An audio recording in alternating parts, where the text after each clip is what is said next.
सत्संगत जी, प्यार से कहना धन निरंकार जी।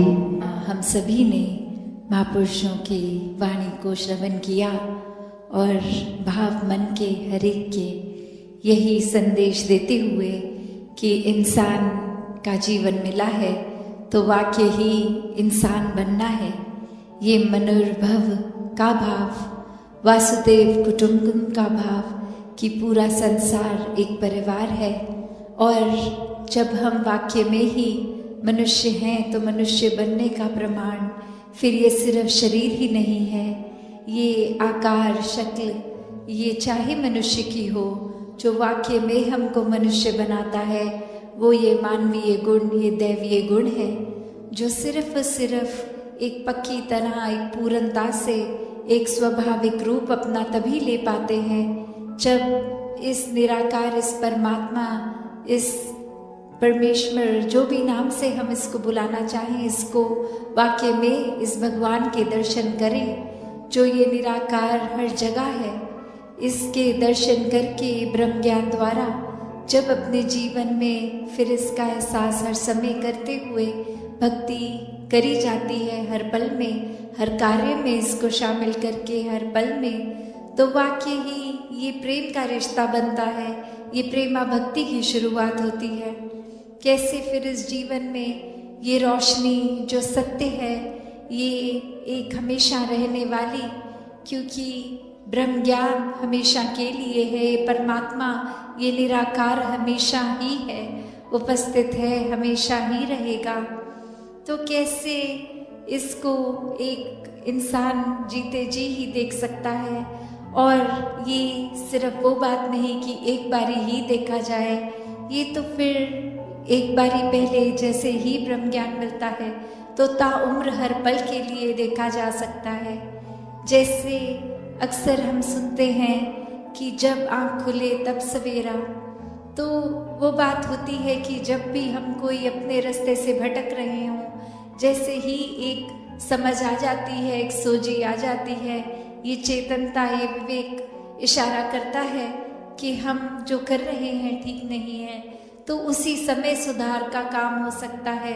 वो पल ही एक करेक्शन मोड में हम खुद को डाल सकते हैं। तो एक बात उसी से है, ये है कि जैसे ही ये एहसास होता है कि एक हमें दिशा बदलनी है, हम उसी समय वो उसको सही कर लेते हैं। और वहीं देखा जाए कि ये परमात्मा की रोशनी, ये सत्य, ये लाइट तो हर समय ही है, यहाँ तो हर समय ही सवेरा है। तो कैसे इस सवेरे में अपनी आँखों को ना बंद करें, जब परमात्मा वाक्य ही हर समय अंगसंग है तो इसके एहसास में क्यों नहीं रहा जा सकता।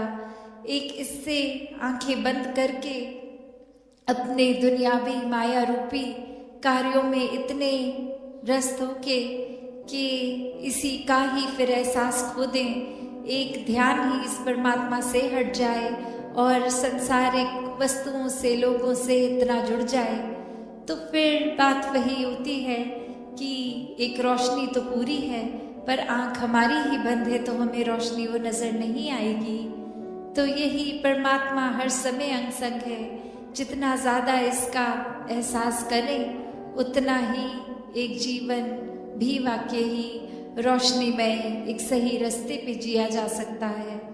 फिर वही बात जो हमेशा संत समझाते हैं कि ये परमात्मा तो हर समय देखा जा सकता है, ऐसा कोई भी पल नहीं है जिसमें परमात्मा नहीं है, या कोई ऐसी स्थान एक विशेष में ही सीमित नहीं है। ये तो असीम निराकार है जो जितना भी आज तक हम इस ब्रह्मांड को जानते हैं उससे भी ये वास्ट, ये हमेशा चलता ही रहने वाला, इसका कोई अंत ही नहीं है कि हर समय ये परमात्मा देखा जा सकता है। God can be seen every moment, in every aspect, in every place. It's not just limited or confined. तो ऐसा ही हर समय we can see God with our eyes, with this openness, this vastness that we see. The distance between two people, as we see, is an empty space. but in reality that consists of God, this divine light, this truth. तो कैसे ये एक दूसरे के ऊपर हमारी अगर नजर भी पड़ती है तो इसके बीच में कहने को तो ये खाली स्थान है जो इस नजर से देखेंगे, पर ब्रह्म ज्ञानियों को, ये संतों महात्माओं को पता है कि ये खाली जगह भी खाली नहीं है, इसी में परमात्मा है, इसी का जो ये खाली स्थान नहीं कोई ऐसा जहाँ परमात्मा नहीं है। ये इंसानी शरीरों के अंदर भी यही परमात्मा है जो अंग संग हमेशा हर जगह है। तो कैसे अपने जीवन में जब ये बात घर कर लेती है, ये समझ आ जाता है ब्रह्म ज्ञान, तो हर पल ये बेरंगे रूप में ही ये परमात्मा हर एक में भी दिखता है। एक इस रूप में भी निराकार की जो समझ आ जाती है, फिर एक मन वाक्य ही मनुष्यता की ओर जाता है, फिर ये दैवीय गुण, ये मानवीय गुण स्वयं ही आ जाते हैं। और यही बात फिर सुकून की भी आती है कि कैसे ये एकत्व में सुकून है, ये एकत्व, ये रिश्ता, ये परमात्मा और इस आत्मा का, कि जब इस आत्मा को पता चल जाता है कि वाकई ही एक असली रूप क्या है इसका, चाहे शरीर में है पर शरीर इसकी असली पहचान नहीं है, ये परमात्मा का ही रूप, इसी में मिलना है, इसी से उत्पन्न हुई है आत्मा। तो ऐसे ही जीवन को जो समझ लेते हैं वो ही मोक्ष और मुक्ति, ये साल्वेशन के हकदार होते हैं। तो ऐसा जीवन हर किसी के हिस्से में आ सकता है, हर कोई इस जीवन को जिया जा सकता है। एक बात फिर वही आ जाती है कि जब भक्ति कर रहे हैं तो वो माइंडसेट, वो दिल का भाव, वो एक दृष्टिकोण क्या होता है, वो फिर शुक्राने भाव का, जिसमें फिर ये हर पल में सुकून ही महसूस होता है। फिर ऐसी कोई भी एक चीज़ एक दिल को इतना ज़्यादा तंग नहीं करती, डिस्टर्ब नहीं करती, एक कुछ भी हो उसमें भक्त हर समय में ये देख लेते हैं कि अभी अगर ऐसा है तो भी बहुत अच्छा है, अगर हमारे मन मुताबिक कुछ होता तो शायद वो इतना अच्छा ना होता जो परमात्मा की रज़ा से हो रहा है, इसमें कितना ही बेहतर है हमारे लिए, वो हमें दिख रहा है या नहीं, पर उसमें बेहतरी ही है हमारे लिए। तो भक्तों ने हमेशा यही सिखाया है, जितना इस परमात्मा के रंग में रंगे रहेंगे, इसके प्यार में चूर रहेंगे, उतना ही हमारा सुधार होता जाएगा, उतना ही हम प्यार बनते जाएंगे, और फिर बहुत एफर्टलेसली ये अच्छे गुण हम में आएंगे जो हमें हर जगह एक बिना किसी मेहनत के वो बटोरे जाएंगे, आराम से बांट सकते हैं फिर वो। तो बस अपने ऊपर केंद्रित रहकर अपनी भक्ति, जो एक हर एक का बहुत ही यूनिक रिश्ता है, अब भक्त और भगवान का, ये निराकार के साथ हमारे मन का नाता, ये अपनी भक्ति पे ही फोकस करें, एक दूसरे के ऊपर नहीं कि ये अगर कुछ ऐसा कर रहे हैं तो जीवन में इनको उपलब्धि मिल रही है, हमें नहीं मिल रही, तो शायद इनका जो करने का तरीका है उसको अपना लिया जाए, शायद वो उपलब्धि उस वजह से मिल रही है, पर ऐसा है नहीं। तो हमें अपनी भक्ति को, खुद को, अपना रिश्ता इस निराकार से इसलिए नहीं बनाना कि कुछ उपलब्धि मिल जाएगी, कुछ धन मिल जाएगा अगर भक्ति करेंगे, शरीर की पीड़ा खत्म हो जाएगी। ये भक्ति इसलिए की जाए क्योंकि परमात्मा प्रेम है और हमें परमात्मा से प्यार है, सिर्फ प्यार की वजह से। ये आनंद भरे शब्द जो संतों के सुने और वो भाव हरेक के कि ये परमात्मा को जानने का सुनहरा अवसर इस जीवन को जीते जिए एक मिल सकता है, और सिर्फ ये परमात्मा को जानने का उद्देश्य ही एक परम उद्देश्य इस जीवन का, कैसे एक परमात्मा को जानकर, इसको प्यार करके, इसके एहसास में रहकर ही फिर वाकई ही मनुष्य जीवन एक सफल जीवन माना जाएगा, वरना तो एक इंसान के चरित्र की जहाँ बात आती है, वहाँ उसी इंसान को एक कर्मों के ऊपर आधारित फरिश्ता भी कहा जाता है और दानव भी कहा जाता है। तो एक शरीर, एक आकार तो एक जैसा ही, फिर एक तहसील इतनी अलग, और वो किस चीज पर निर्भर करती है।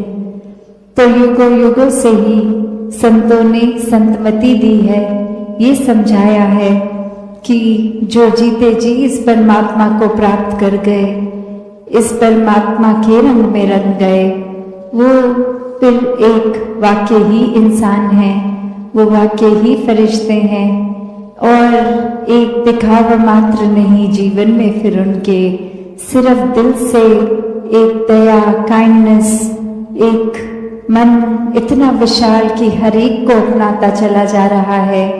मन में हर एक के दुख के लिए अपना दिल पिघलता है संतों का, और इसी वजह से संतों को मन में हर समय यही एक जज्बा रहता है कि जो सुख, जो आनंद हमें अपने जीवन में मिला है इस परमात्मा के साथ जुड़ के, वही एक आनंद हर एक के जीवन तक पहुँचे।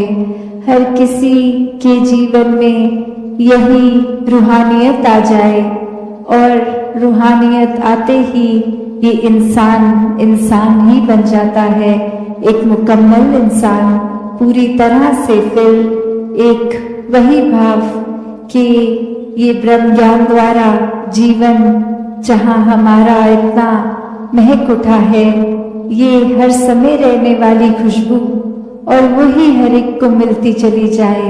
हर कोई एक अपने आप के अंदर सुकून का भाव महसूस कर सके और हर समय कर सके, कुछ पलों के लिए नहीं, हर पल के लिए।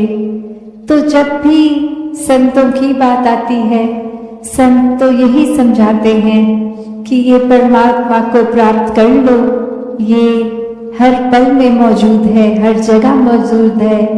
तो बात वही कि अक्सर ये संदेश यही सच है, पर फिर भी एक इंसान फिर अपनी बुद्धि, चतुर चालाकियां ये सामने लाता है, तो ये सच्चाई भी सच्चाई नहीं लगती। फिर मन में ख्याल आ जाता है कि ये परमात्मा को तो पाया नहीं जा सकता। पर अगर ऐसा ही होता तो क्यों मीराबाई गा गा के बोलती कि पायो जी मैंने राम रतन धन पायो। ये सौगात जो ने अपने सतगुरु से मिली, ये कोई झूठा सौदा नहीं है, ये ही सच्चाई है। और इसी सच्चाई को किसी भी युग में देख लें, आज भी देख लें, तो सच्चाई ने तो सच्चा ही रहना है। कोई भी धातु किसी भी युग में वो वही धातु रहेगा। एक फूल हर युग में फूल रहेगा। उसी प्रकार ये सच्चाई भी समय के साथ नहीं बदलती। एक भाव हर एक का कि ये निराकार, ये परमात्मा, इसको जब जान लेते हैं तो वाकई ही अपने आप से भी ये मुलाकात हो जाती है। अपना परिचय भी फिर वही कि जो एक आत्मा का परिचय है। ये शरीर का परिचय तो शायद नामों से समाज ने एक रख दिया है, पर ये परिचय तो कुछ समय का ही है। जब तक श्वास है तब तक शरीर है, तब तक शरीर से जुड़ी हर चीज है। और ये परिचय तो उसी समय खत्म हो जाएगा जब श्वास खत्म हो गए। तभी तो एक श्वासों की ये यात्रा खत्म होने पर कोई नाम से भी नहीं बुलाता। सब यही बोलते हैं कि इनका शरीर एक अपनी यात्रा पूरी कर गया है, वो शरीर छोड़ गए हैं, या एक वो बॉडी के नाम से, डेड बॉडी के नाम से जाना जाएगा, पर नाम से नहीं अपने। तो कितनी ये कड़ी, ये नाजुक, इतनी फ्रेजाइल ये श्वासों की लड़ी, और कैसे हम फिर भी ये सच जानते हुए भी कि ये जीवन समाप्त हो जाएगा, कैसे अपने हर दिन को अनदेखा कर देते हैं। जब भी कान में ये बात पड़ती है कि परमात्मा की प्राप्ति कर लो, इससे एक हर समय का एक सुख मिलेगा, वो संदेश कैसे हम आराम से अपने कानों से एक निकाल देते हैं, एक मन में नहीं बसाते। एक फिर कभी मुसीबत का समय आएगा तो याद आता है कि किसी ने कहा था परमात्मा को याद करो, पर अगर इस वजह से याद करेंगे तो वो सही मायने में याद नहीं, वो सही मायने में परमात्मा के प्रति प्यार नहीं। तो ये सुख दुख में प्यार तो वैसा ही रहना चाहिए, चाहे कोई भी परिस्थिति हो। तो बात वही कि मन अगर जिज्ञासु है, मन में इच्छा है, ये जिज्ञासु भक्त की अवस्था है, तो फिर बहुत ही आसान है वो ज्ञानी भक्त की अवस्था को प्राप्त करना, क्योंकि ये सिर्फ ब्रह्म ज्ञान द्वारा ये एक परिचय जब हो जाता है परमात्मा का, तो हर समय फिर इसी में मन लगता है। फिर सांसारिक बातें एक अपना प्रभाव इतना गहरा नहीं छोड़ पाती, वरना तो हम कोई भी भक्त के जीवन का उदाहरण ले लें, एक चाहे वो अपना कार्य हर भक्त ने अपने एक प्रोफेशन के अनुसार किया, कुछ भी करते रहे, पर आज हम उनको उनके काम से नहीं, वो जिस तरह भक्ति करते थे वो तरीके से जानते हैं। और एक ये भाव फिर वो नहीं कि ये भक्ति किसी आर्थिक पहलू से जुड़ी है, नहीं, ये भक्ति तो भक्त के मन की अवस्था है जो डामाडोल नहीं होता। एक किसी ने कुछ कह दिया और वहीं अपने भक्ति के अंदर शक आ गया, तो ये भक्ति भी भक्ति नहीं है। किसी का कुछ रुतबा ऊंचा हो गया और मन में ये सोच आ गई कि हम इनसे ज्यादा भक्ति करते थे, तो ये उपलब्धि हमें क्यों नहीं मिली। तो ये परिस्थिति में इस तरह की सोच भी फिर वाक्य में ही भक्ति नहीं है, क्योंकि भक्ति तो फिर एक फलस्वरूप एक भक्त को क्या चाहिए। भक्त तो हर समय और भक्ति मांगता है, एक दुनियावी रूप में कुछ उपलब्धियां नहीं। कैसे मन हर समय इस परमात्मा का हो जाता है, एक ये एहसास कि अब परमात्मा जीवन में है, तो इस परमात्मा ने जो भी करना है हमारी बेहतरी के लिए करना है, हमारे लिए वो अच्छा होगा। फिर जो अक्सर हम सुनते हैं कि क्यों, परंतु, इफ्स एंड बट्स, ये सारे ही सोच खत्म हो जाती है। फिर मन में ये सोच के साथ नहीं इंसान जीता कि हमने तो अच्छाई करी, उसके बदले हमें एक ऐसा क्यों बुरा किसी ने कह दिया। नहीं, वो अच्छाई किसी को कुछ दिखाने के लिए अच्छाई करी नहीं गई थी, वो अच्छाई इसलिए करी गई क्योंकि एक मन में अच्छाई है, और ये अच्छाई की उपज स्वयं ये परमात्मा ही है। तो इसी तरह हर कोई अपना जीवन जीता चला जाए। तो जहाँ भक्तों ने हमेशा से ये सेवा का भाव ही उत्तम भाव बनाया, और जब भी किसी ने सेवा करी वो भाव ये नहीं कि सिर्फ एक भला हो तो हमारा अपना ही हो या हमारे जानकारों का हो। जब भी सेवा की बात आती है उसमें मानवता की सेवा की बात होती है, और कैसे ये सेवा सिर्फ कुछ गिनती पे चंद लोग जिनको हम बहुत अच्छे से जानते हैं, सिर्फ उनके लिए कुछ करना ही एक सेवा नहीं है। अक्सर संसार में वो बात आ जाती है कि हम कभी अगर एक अपने आप की से जुड़े किसी भी चीज में एक सेवा भाव अगर कह देते हैं और मन के अंदर यदि भाव चल रहा होता है कि इस व्यक्ति की अगर मदद कर देंगे तो आगे चल के ये हमारे लिए जीवन में उपयोगी साबित होगा।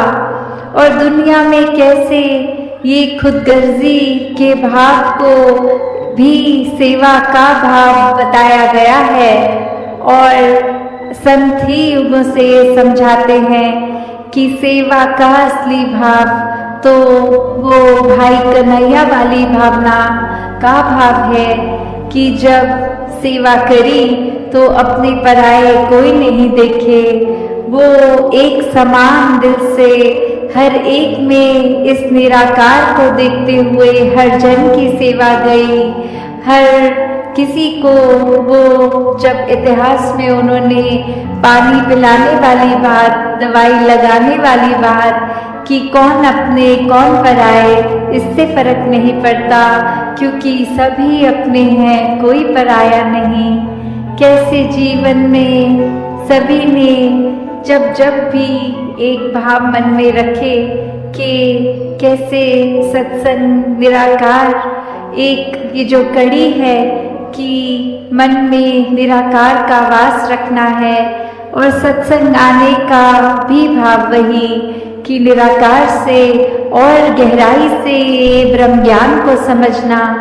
क्योंकि अक्सर ऐसा भी हो जाता है कि ये ब्रह्म ज्ञान तो प्राप्त कर लिया, उस समय बैठ गए, ये ब्रह्म ज्ञान की दात मिल रही है, पर शायद ध्यान कहीं और रहा और फिर वो जब लगभग वो एक आधा घंटा जो लगा वहाँ और बाहर आए ज्ञान कक्ष से, तो फिर बात तो हो गई कि ब्रह्म ज्ञान प्राप्त है, पर वो समझ पकड़ में नहीं आई क्योंकि या तो ध्यान से श्रवण नहीं किया या फिर कोई बात अगर समझ ना आने पे प्रश्न रूप नहीं किया गया या फिर और किसी बात को उस समय सोचकर कि बोला क्या जा रहा है उस पे ध्यान नहीं दिया।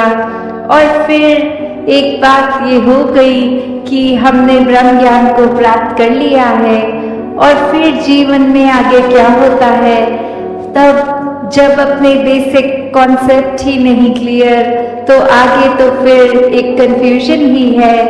वो फिर जिंदगी वैसी ही है जो चाहे किसी ने ब्रह्म ज्ञान ना लिया हो तो भी जो वो जीवन जीते हैं वैसे ही हर फिर ऐसे भी जब ज्ञान लेकर उसको समझकर उसको हृदय में न बसाए तो भी जीवन वैसे ही ये अंधकार में ही होता है।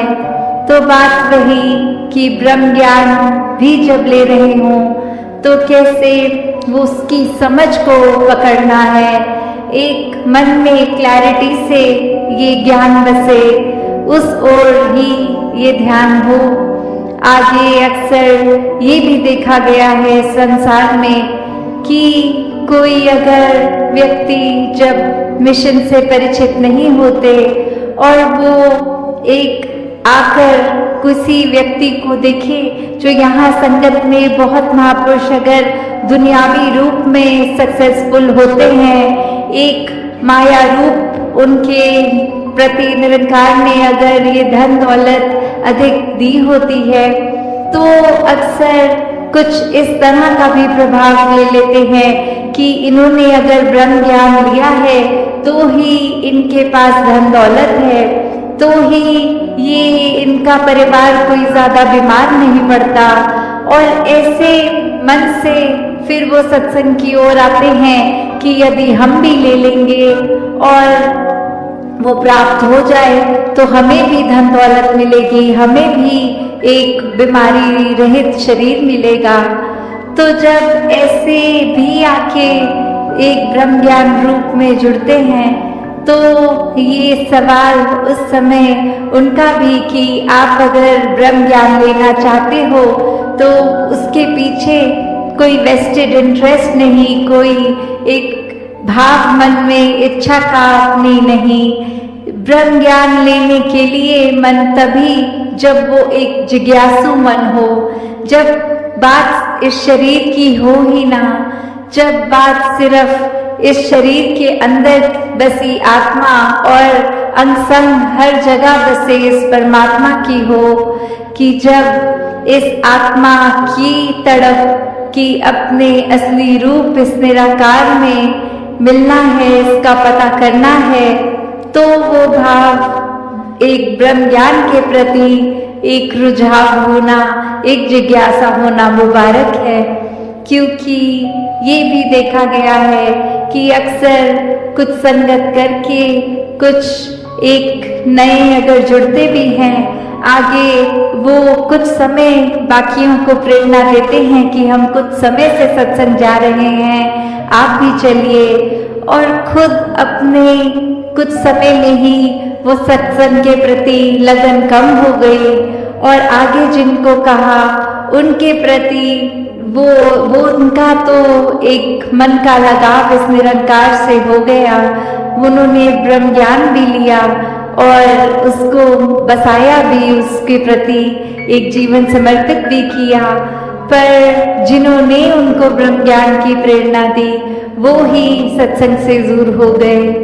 तो कैसे जीवन में हर किसी ने ये ब्रह्म ज्ञान की दात को जब लेना है, तो भाव मन में सिर्फ और सिर्फ यही कि इस निराकार का पता चल जाए, इस शरीर की ही यात्रा को हम एक असली, एक अपने शरीर को ही सब कुछ ना मान बैठे। जो असली का जीवन है, एक नश्वर जीवन, वो तो एक खत्म है जब, तो ये आत्मा जो नश्वर हमेशा एक दातार के साथ ही जुड़कर हो जाएगी जब भटकन से रहित जीवन होगा। वरना बात यही कि हम तो ज्ञान भी हमने प्राप्त किया, सत्संग भी जाते हैं, फिर भी अगर घर परिवार में शादी है तो भरम भुलेखे भी हम फॉलो करेंगे। हम फिर एक जो संसारिक सुपरस्टिशंस है उनको भी मानेंगे और अपने आप को बोलते हैं कि हम तो संसारिक हर एक बंधन से मुक्त हैं। सात संगत जी, दान निरंकार। सात संगत जी, प्यार से कहना धन निरंकार जी। सात संगत जी, आप जी के चरणों में बहुत ही सुंदर विचार आशा है प्रवान करें और ध्यान से सुने। सात संगत जी, नाराजगी कुछ देर चुप रहकर मिटा लिया करो, क्योंकि गलतियों पर बहस करने से रिश्ते उलझ जाते हैं। सात संगत जी, सबनों इको जेहा जान के मंदी अक्कड़ बननी तू, कहे अवतार ए दूजा पण ए वन जात नहीं मननी तू। सात संगत जी, भक्तों की निगाह में ऊंच नीच नहीं होता। ऊंच नीच की भावना चंद बुरे और चालाक लोगों के दिमाग की उपज है। वे अपने स्वार्थ की पूर्ति के लिए आदमी में फर्क डालते हैं। स्वीकार करने की हिम्मत और सुधार करने की नियत हो तो कोई भी इंसान बहुत कुछ कर सकता है। करके कृपा अविनाशी का जो ज्ञान दिया है, हम पर बड़ा ए सद्गुर एहसान किया है। पाबंदी वक्त की न कोई और है बंधन, भक्ति भी करना आपने आसान किया है।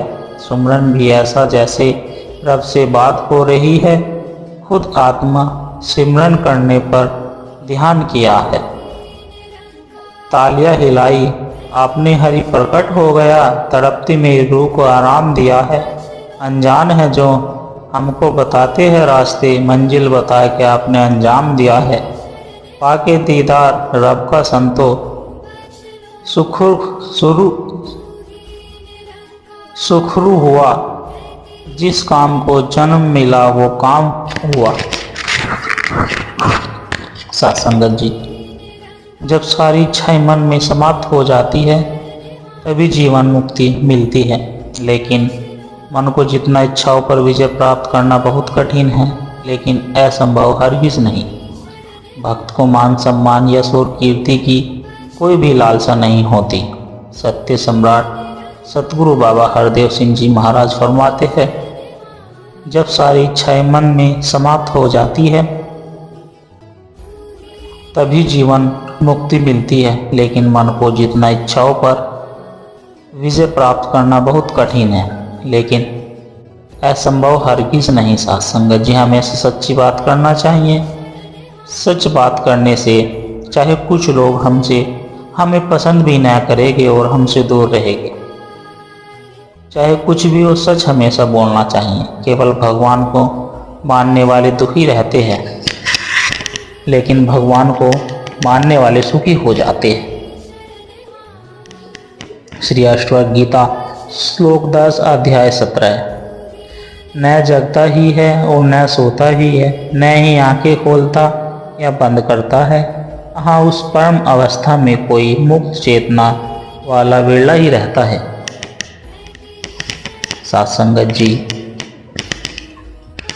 मानव जीवन का लक्ष्य परम पिता परमात्मा का बोध हासिल करना मानव योनि का प्रमुख लक्ष्य है। परमात्मा के ज्ञान की समझ, जानकारी, अनुभूति केवल मनुष्य के चोले में ही मिल सकती है। बाकी सारी योनियां भोग योनियां हैं, और किसी भी योनि में हम परमात्मा का साक्षात्कार नहीं कर सकते। निंद्रा भोजन भोग भय पशु पुरुष समान, ज्ञान अधिक इक नर में, ज्ञान बिना पशु ज्ञान। इंसान ही इंसान का रास्ता काटता है, बिल्लियाँ तो यूं ही बदनाम है। कल का दिन किसने देखा है, आज का दिन भी खोया क्यों। जिन घड़ियों में हम हंस सकते हैं, उन घड़ियों को हम रोए क्यों। समय कीमती बड़ा है, तेज निकलता जाता है। गुजर गया जो गुजर गया, लौट के फिर न आता है। गुंजाइश जब फूलों की हो तो फिर कांटे बोए क्यों। संगत जी, मत सोचो कि तेरा सपना क्यों पूरा नहीं होता। हिम्मत वालों का इरादा कभी अधूरा नहीं होता। जिस इंसान के कर्म अच्छे होते हैं, उसके जीवन में कभी अंधेरा नहीं होता। साथ संगत जी, सतगुरु जैसा इस दुनिया में और कोई मीत नहीं। प्रीत जहाँ की झूठी साचो साची गुरु की प्रीत है। मानव तन की जीवन की गुरु के कारण जीत है। गुरु बिना ये जन्म अमोला क्यों ही जाता बीत है। सतगुरु के कारण ही मन में गूंज रहा संगीत है। कहे हरदेव गुरु कृपा से गूंगा गाता गीत है। पापी से पापी भी सतगुरु चरणों में आकर पुण्यात्मा बन जाता है, संत महात्मा बन जाता है। सतगुरु के चरणों में पावन तीर्थ है, और पावन तीर्थ स्नान नहीं।